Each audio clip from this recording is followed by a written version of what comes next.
When your CEO shows up with a Tesla Cybertruck, you drop everything and you film an impromptu podcast episode. Sometimes the best content is unplanned. It's very smooth. It's very smooth. I'm here with David Aaronson, CEO of REVS. We're in a Cybertruck right now. Spacious interior. Actually, I kind of like this angle. This is good because we got you, we got me, we got the background. Yes. We're in Houston, Texas. I saw this post on LinkedIn recently. This woman was talking about how she had just gotten back from China and how she was in New York City, and the massive discrepancy of how Europe and China are embracing EVs like with open arms everywhere, and then she's in New York and she sees maybe a handful of Teslas and maybe like a Cybertruck. Why do you think that we are still so behind? David! You're ruining me! Oh my gosh, David. Okay. The self-driving taxis, robo-taxis, are could very easily change the business model of people owning and driving cars. Very easily. In a big way. In a big way. I have no opinion on it. I'm probably, like most Americans, more negative than positive, but I will accept the fact that I as well do not take change as quick and adjust to change as quickly as I should. I think you do more than others. Well, that's open for debate. How long do you think, what is the timeline do you think that will be for autonomous driving as far as, over the next 5 years? Oh my gosh, that was the weirdest sound I've ever heard. Supposedly the horn. I don't know if anyone hears it. That is or if it's really working correctly, sound. But it doesn't seem like anybody reacts to it. That's a really weird sound. So it may not be working, yes. I'm sure I can change the sound of it. It sounds like a video game. I'm sure I can change the sound of it if I want to. If he hears it. I don't think he did. No, he did. He did not. He did. Not he that kind of much. looked. Well, kind of. Maybe it's like a psychosomatic thing, just so you know you're honking. Yeah. David!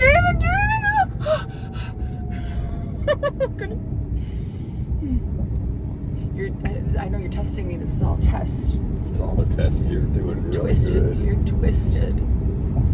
What? Do you have opinions on, you drive a Tesla?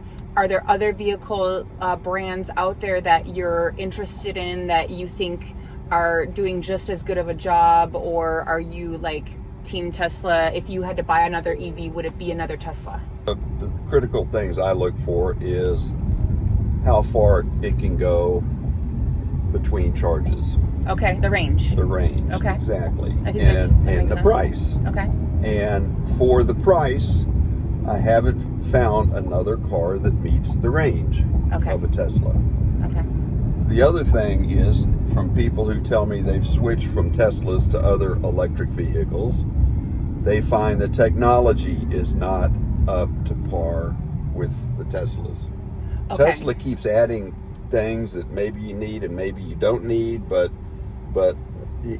in most of these now you can find out where thunderstorms are. You get a weather radar. Okay. Okay, so you can see if there's weather heading your way.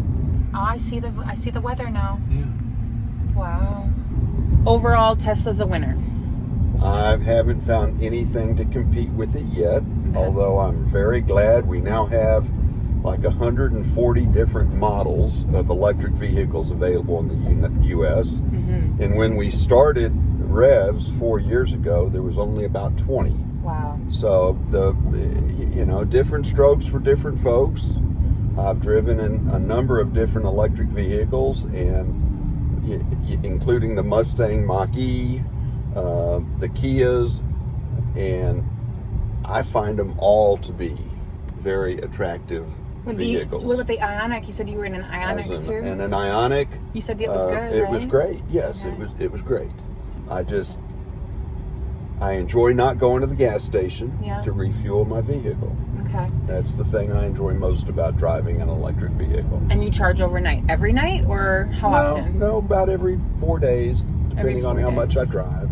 Okay. Yes, the charging is getting better. Like cell phones, when cell phones came out in the 90s, drop calls, missed calls, it was a disaster. Big, bulky. EVs are evolving just like cell phones. They will get better. It's not perfect yet. It will continue to get better. And what do I mean by that? Battery range is the number one thing they do. They also have got to be a lot cheaper to build than gas cars. I mean, there's 300-400 moving parts in an electric vehicle, and in a gas combustion car, there's 2,500 or whatever. I mean, it's got to be less expensive and quicker to build electric vehicles. So, if you're not preparing for that in the automobile industry, then you just are going to miss out. Yes, 100%. In fact, I was reading in a book recently about the guy who invented the BlackBerry, and he was so in love with what he was doing. He didn't want to evolve, well, and that's how. Same thing with compact computer. A lot of people don't realize compact computer was the same thing, but we see it in hard goods too. I mean, there were companies like Builder Square, that were in the home improvement business, completely gone. Why? Because they did not evolve with the changing marketplace. Ooh, that's a good safety feature. So, we see that. That's the challenge of every small business, is to evolve and change with the times. 100%. Try to stay at least up with the times, if not a little ahead of the times. Right. How do you do that? You listen to the customer, you watch the trends, you see where things are going. And use a little common sense. What's that? Right. I mean, common sense, tells you when there's lightning, you don't play golf. Okay. Fair enough. I drive an electric vehicle. I've got 30,000 miles on it, and I haven't even had to replace the brake pads, because electric vehicles do not use the brake pads as much to stop a vehicle. And so that's another thing you will save on when it comes to maintenance in driving an electric vehicle. Regenerative braking, y'all, it is a miracle. And I remember when I was driving, oh my God. Oh, it's like being in a freaking spaceship. I'm never ready for it. Okay. Thank you so much. Appreciate that. Thanks. You happy? I remember driving, the one time I drove a Tesla to San Antonio. I was flying down the highway, and there was a cop, and that regenerative braking saved my life from a ticket. It makes you stop on a dime. Oh my God. You're lucky I like Allen Parkway. I didn't know I was going on a roller coaster today.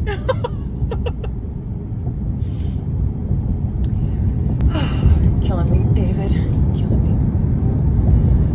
It just doesn't feel like you're driving a truck, because it's such a smooth ride. Yeah. Well, and it doesn't feel like I'm in a truck, like, at all. I've been in many trucks, and this does not feel like a truck ride at all. I bet you have. What does that even mean? We're in Texas, David. Okay? People drive trucks. Like I said, I'm sure you have been. Lots of trucks. I'm not even gonna... If your Tesla did not exist, would you buy something like this? Well, I'm not a fan of the design. Okay, you like the vibe of your Tesla better. Right. Other than that, it drives great. Okay. And by the way, I'm an advocate of every police car being one of these.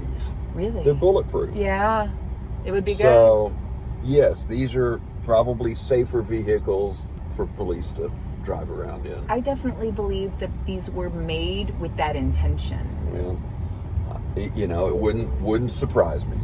I mean, that's just smart business. It just seems like these are right for the police and people who protect us. It'll be need protection. And by the s- way, people who need protection. Yeah, I could see it already. There'll be robots driving these around. Amazing how tight the drive is, the turning radius. for quite a long, for a large big vehicle. yes. Yeah.